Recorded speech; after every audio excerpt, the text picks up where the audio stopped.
Olá, meu nome é Thaisa, eu sou chefe da divisão de biossegurança no Departamento de Gestão e Segurança Ambiental na Unifesp e vou apresentar para vocês alguns tópicos sobre biossegurança. Nesta aula, nós vamos conversar sobre os princípios básicos da biossegurança, o gerenciamento de resíduos potencialmente infectantes e a legislação relacionada a esses assuntos. A biossegurança é um conjunto de procedimentos, ações, técnicas, metodologias, equipamentos e dispositivos capazes de eliminar ou minimizar os riscos inerentes às atividades de pesquisa, produção, ensino, desenvolvimento tecnológico e prestação de serviços que podem comprometer a saúde do homem, dos animais, do meio ambiente ou a qualidade dos trabalhos desenvolvidos. Ela está centrada basicamente na prevenção dos acidentes ocupacionais. Os princípios básicos da biossegurança são baseados na contenção. Então, é fundamental que seja obedecido às boas práticas e técnicas laboratoriais, os equipamentos de segurança adequados devem ser utilizados, que são as barreiras primárias, e o projeto e construção das instalações laboratoriais, que são as barreiras secundárias de proteção, também são muito importantes. Bom ressaltar que a biossegurança legal ela é um pouco diferente da biossegurança praticada. Quando a gente fala em biossegurança legal, nós estamos nos referindo à Lei de Biossegurança número 11.105 de 2005, que versa sobre os organismos geneticamente modificados, as células-tronco e a clonagem humana. E quando a gente fala da biossegurança praticada, nós nos referimos às normas regulamentadoras do Ministério do Trabalho e do Emprego, do Ministério da Saúde, as resoluções da Anvisa e da CONAMA e também todas as diretrizes da Organização Mundial da Saúde, que dizem respeito aos riscos químicos, físicos, biológicos, ergonômicos e de acidentes encontrados nos ambientes laborais. Nessa aula, eu vou me ater aos riscos biológicos, que são aqueles decorrentes da exposição a agentes biológicos e seus subprodutos, na forma de aerosóis, poeiras, alimentos, instrumentos de laboratório, água, cultura, amostras biológicas em geral, como sangue, urina, escarro, secreções, entre outros, e ele é subdividido em categorias ou classes de risco, por ordem crescente, de acordo com a periculosidade do organismo manipulado. Nós estamos expostos a esses agentes biológicos por várias vias, incluindo a inalatória, oral, ocular e dérmica, segundo a norma regulamentadora 32 do Ministério do Trabalho. Os agentes biológicos a que estamos expostos, eles são diversos, incluem vírus, fungos, bactérias, parasitas, outros tipos de culturas celulares, as toxinas produzidas por esses agentes, os príons, as amostras biológicas como sangue, urina, fezes e também os organismos geneticamente modificados. Esses agentes biológicos, eles são subdivididos em classes de risco, 1, 2, 3 e 4, e essa classificação pode ser encontrada num documento do Ministério da Saúde que é chamado Classificação de Risco dos Agentes Biológicos. Existem vários critérios para a classificação desses agentes biológicos. Isso inclui a virulência do agente, o modo de transmissão, a estabilidade, a origem do agente, se existem medidas profiláticas ou terapêuticas contra o agente, a eliminação desse agente biológico, entre outros fatores. É importante ressaltar que descobertas científicas podem alterar a classificação de risco dos agentes biológicos. Os agentes de classe 1, de risco 1, eles não estão relacionados nesse documento do Ministério. Apenas os agentes de classe 2, 3 e 4 estão descritos nessa classificação de risco. Por quê? Porque os agentes de classe 1 são aqueles que não oferecem nenhum ou baixo risco individual e coletivo. Então, são todos os agentes biológicos com pouca probabilidade de causar doenças nos homens ou nos animais. Existem vários exemplos desses agentes, como, por exemplo, bactérias, como lactobacilos e o bacillus subtilis, fungos, como os diversos cogumelos comestíveis, e a Saccharomyces cerevisiae, que é utilizada na fabricação de pães. Em relação aos agentes de classe de risco 2, que são aqueles com moderado risco individual e baixo risco coletivo, incluem todos os agentes biológicos que provocam infecções no homem ou nos animais, mas dispõe-se de medidas terapêuticas e profiláticas eficazes, sendo limitado o potencial de propagação na comunidade e de disseminação no meio ambiente.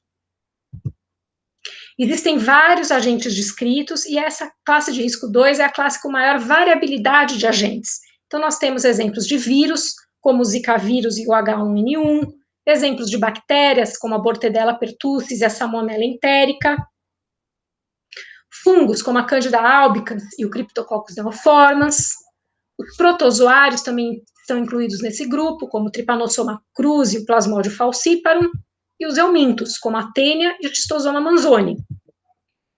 Os agentes de classe 3, eles possuem alto risco individual e limitado risco coletivo.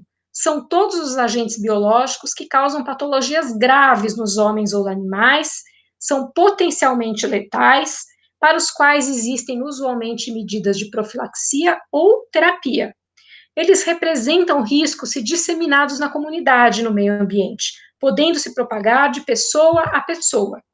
Existem alguns exemplos de bactérias de classe de risco 3, como o Bacillus anthracis e a Mycobacterium tuberculosis, fungos, como o Histoplasma capsulatum, e os vírus, como o HIV e o SARS-CoV-2, que é o causador da Covid-19.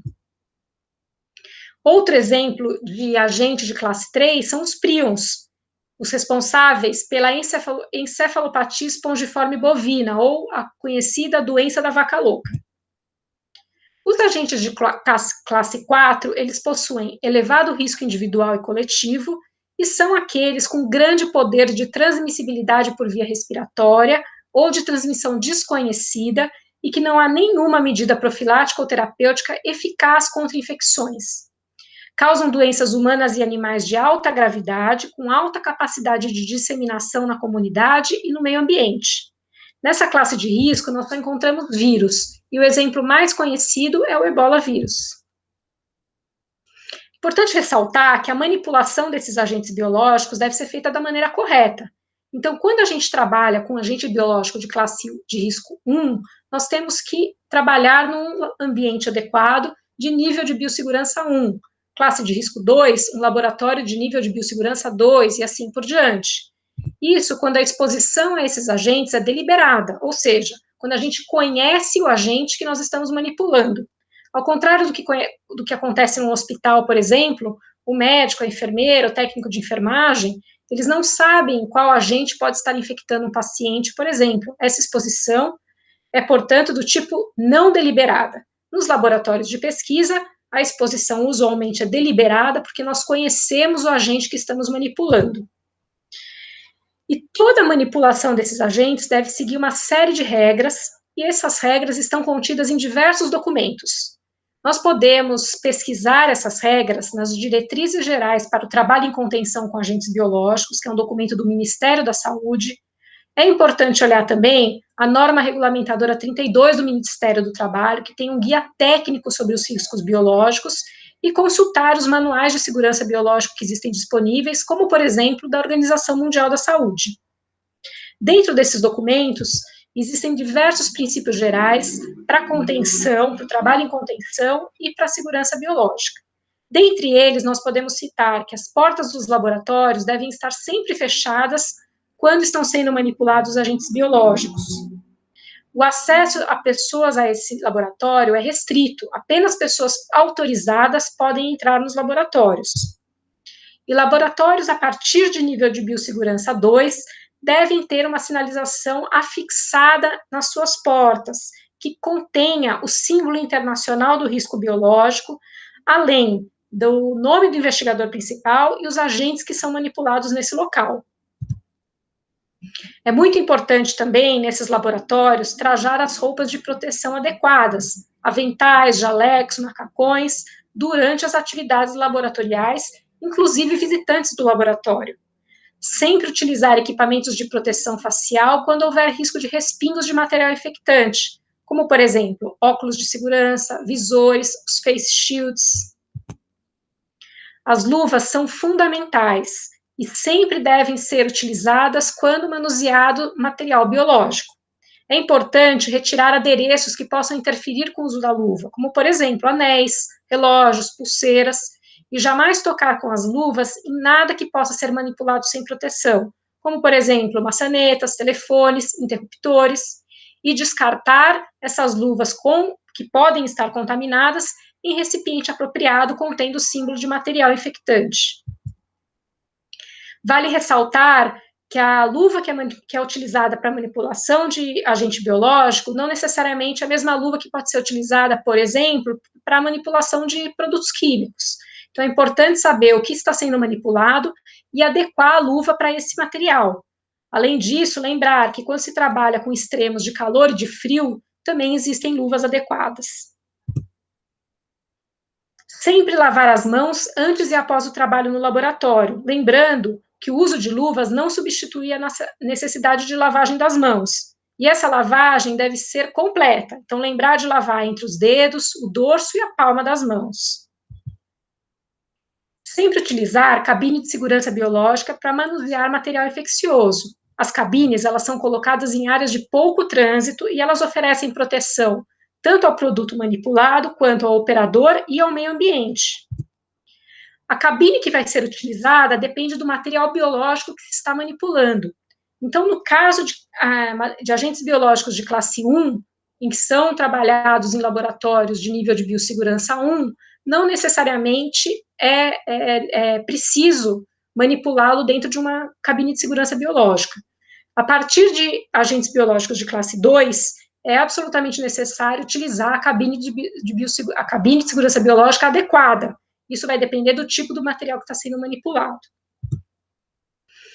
Todos os procedimentos, eles devem ser realizados cuidadosamente a fim de minimizar a criação de aerosóis ou de respingos. E os estudantes que vão trabalhar nesses laboratórios devem receber treinamento e supervisão. Isso é obrigatório a partir de laboratórios de nível de biossegurança 2, e esse treinamento deve ser anual. Existem também algumas proibições nos laboratórios, e que devem ser seguidas à risca. Então, jamais realizar ingestão ou preparo de alimentos e bebidas, fumar, utilizar cosméticos e perfumes e manipular lentes de contato nas áreas de trabalho do laboratório. Lembrando que as lentes de contato, elas não são proibidas, mas elas não são recomendadas. Além disso, é proibido armazenar comidas e bebidas nas áreas de trabalho, é proibido pipetar com a boca, é necessária a utilização de dispositivos adequados para pipetagem, é proibido utilizar calçados abertos em ambientes laboratoriais e também não se deve utilizar vidrarias quebradas ou trincadas. Além disso, não se esqueçam de descontaminar a superfície de trabalho sempre que houver contaminação com material infectante e também ao final do dia. Todo equipamento deve ser descontaminado antes de qualquer serviço de manutenção ou quando ocorrer derramamento de material biológico. E essa descontaminação, ela pode ser feita por processos químicos ou físicos. O que vai ser utilizado para realizar a descontaminação depende muito do organismo que está sendo manipulado. Então, é muito importante que todo laboratório tenha um inventário de agentes biológicos. Neste inventário estão descritos quais organismos são manipulados nesse laboratório, qual o melhor método para realizar a desinfecção, o que fazer em caso de acidente e procedimentos específicos. Isso deve estar contido em procedimentos operacionais padrão, ou POP. Nesses procedimentos estão descritas todas essas técnicas sobre manipulação do agente e descontaminação do agente. E esse POP deve estar disponível a todas as pessoas do laboratório. Desinfecção é um processo de eliminação de formas vegetativas existentes em superfícies inanimadas por agentes químicos e ou físicos, mas ela não elimina esporos bacterianos, por isso ela não deve ser confundida com a esterilização, que é um processo muito mais eficaz de eliminação de agentes biológicos. Lembrando, tudo que não pode ser esterilizado deve ser desinfetado. Tudo que pode ser esterilizado não deve ser apenas desinfetado. Os processos de desinfecção, eles são divididos em 3 níveis, de acordo com o espectro de destruição dos micro-organismos.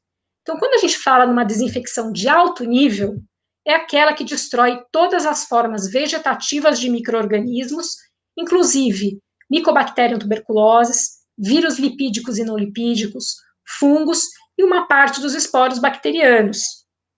Um desinfetante de alto nível muito conhecido é o hipoclorito de sódio, na concentração adequada. Os desinfetantes de médio nível, eles inativam o bacilo da tuberculose, bactérias na forma vegetativa, a maioria dos vírus e fungos, mas não eliminam os esporos bacterianos. Um exemplo muito conhecido de desinfetante de médio nível é o etanol 70%. Lembrando que o etanol 70% é também o desinfetante recomendado pela Organização Mundial da Saúde para a eliminação do SARS-CoV-2, o causador da Covid-19. Então, desinfetantes de médio e alto nível são muito eficientes para a desinfecção de superfícies contaminadas pelo coronavírus. O etanol 70%, além de tudo, ele é um excelente antisséptico, então ele também pode ser utilizado para desinfecção da pele. Os desinfetantes de baixo nível, por sua vez, eliminam a maioria das bactérias, alguns vírus como o HIV e o da hepatite B e C, e os fungos, mas ele não destrói os micro-organismos mais resistentes, como o bacilo da tuberculose e os esporos bacterianos. Alguns exemplos desses desinfetantes são os compostos de iodo e de amônia quaternária. Existem também os processos físicos para desinfecção e esterilização, e o mais conhecido processo de esterilização é por meio de autoclavação.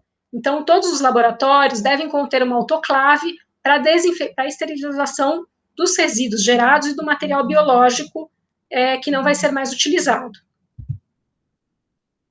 Todos os resíduos gerados após a manipulação desses agentes biológicos, eles devem ser acondicionados em recipientes adequados, em condições seguras, e depois encaminhados ao serviço de descarte de resíduos do laboratório, para receberem a destinação final, de acordo com o plano de gerenciamento de resíduos da instituição. Esses planos de gerenciamento de resíduos, eles são baseados numa legislação específica, que é a Resolução da Diretoria Colegiada, número 222, de 28 de março de 2018, ela regulamenta as boas práticas de gerenciamento dos resíduos de serviços de saúde.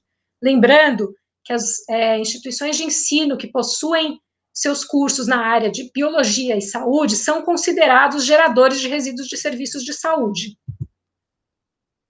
Os resíduos potencialmente infectantes, eles estão classificados como resíduos do grupo A. São aqueles resíduos com a possível presença de agentes biológicos que, por suas características, podem apresentar risco de infecção. Eles são identificados pelo símbolo de substância infectante, com rótulos de fundo branco, desenho e contornos pretos.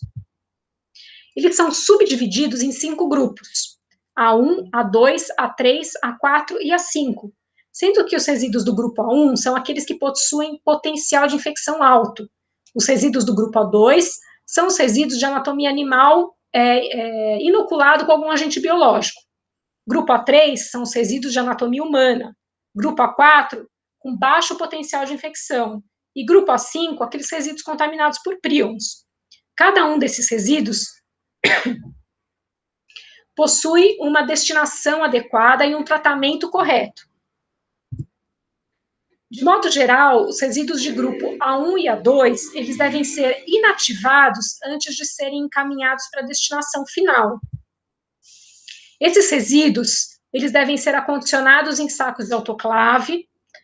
Neste saco é acrescentado um pouco de água, o saco deve ser mantido parcialmente aberto durante o processo de autoclavagem, e após resfriamento, os sacos são fechados e acondicionados em sacos brancos para resíduos infectantes, e armazenados em recipiente rígido até a coleta.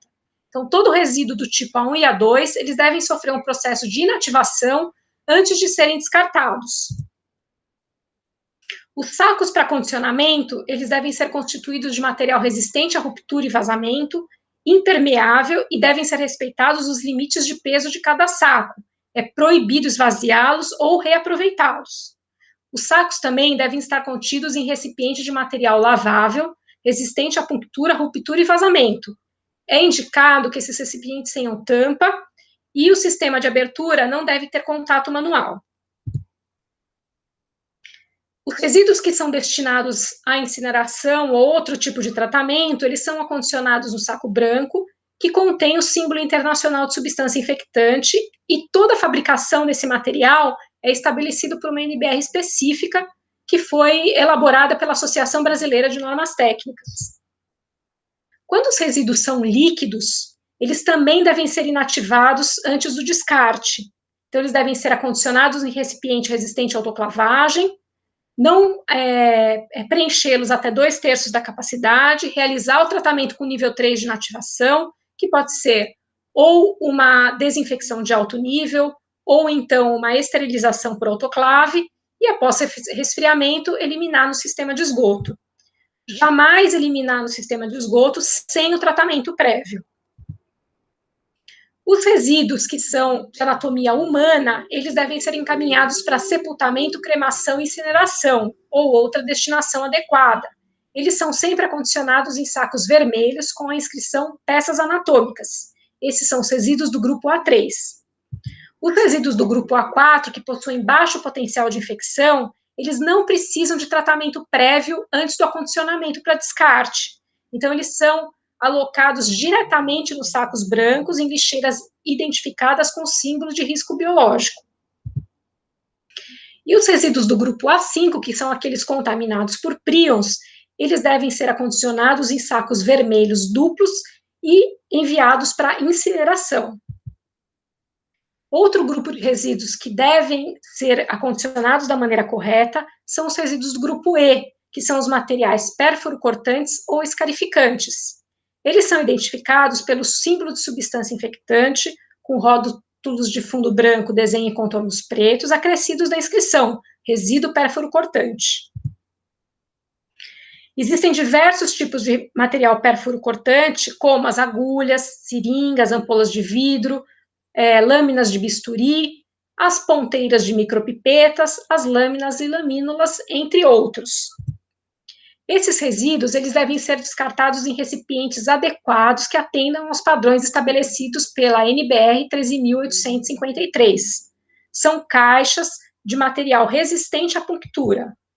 Lembrando que as agulhas jamais devem ser reencapadas antes de serem descartadas nas caixas adequadas, nunca eliminadas diretamente em sacos de lixo. E lembrando que a gente deve respeitar o volume dessas caixas, desses recipientes. Jamais deixar o material saindo pela parte superior da caixa.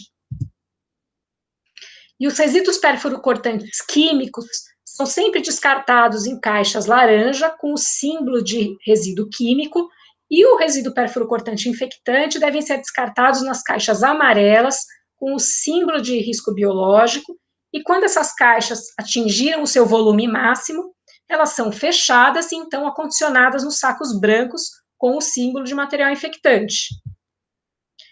Todo serviço de saúde que possua material pérfuro-cortante, ele deve seguir a portaria 1748 do Ministério do Trabalho e ter um programa de prevenção de acidentes com os materiais pérfuro-cortantes. Além disso, o descarte dos resíduos, eles devem seguir a Política Nacional de Resíduos Sólidos e também a Política de Resíduos Sólidos da Unifesp. Consultem as políticas caso tenham alguma dúvida na hora de descartar o seu resíduo. E lembrando, é uma responsabilidade de todos a manipulação correta dos agentes biológicos e o descarte adequado dos resíduos gerados. Caso tenham alguma dúvida em relação aos conceitos passados nessa aula, entre em contato comigo pelo e-mail tpasqualin@unifesp.br. Obrigada.